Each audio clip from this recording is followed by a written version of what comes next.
Okay, in this lecture, we learn how to run regressions in Python.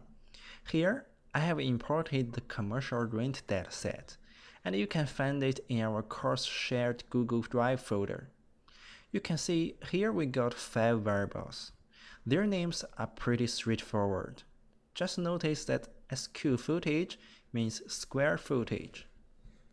Now, the Excel sheet has been imported into a pandas data frame. What information can we find in it? Well, pandas itself came with a descriptive statistic method.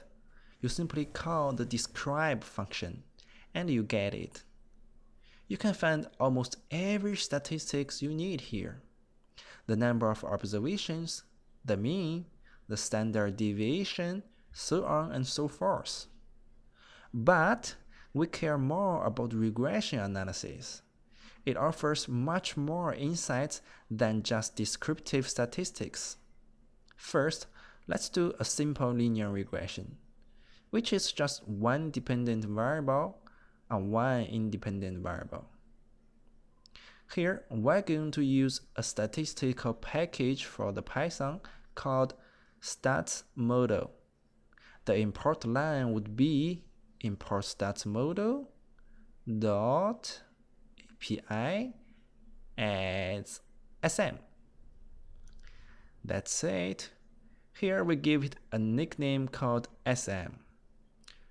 So in simple regression, we need one y variable and one x variable. We want to study the effects on rental rates, so we put rental rates on y variable. Alright. Then we put age on the x variable. And we need a constant in the regression, so the statsModel comes with a native function to do this. It's called addConstant. So let's use it to add a constant to x. Looks good. Now print it out just to check again. Perfect. Now we can move on to perform the regression itself. What you need to do is to call the OLS function of our statsModel here.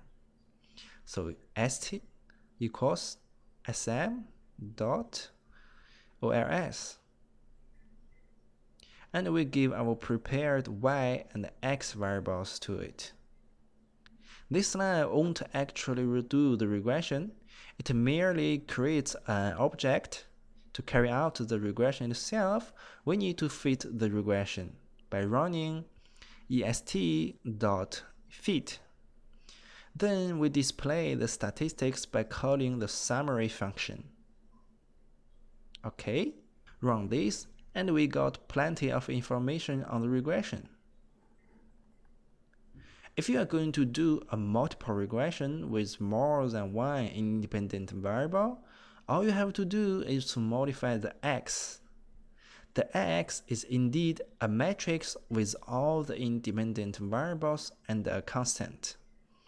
You simply add the independent variables you want into it. For example, I'm going to put all the independent variables into it. That means every column in the dataset except the first one. There you go. Got it. Now run the regression again, and you can see the estimation results for the regression. That's all for this lecture. I will see you guys in the next lecture.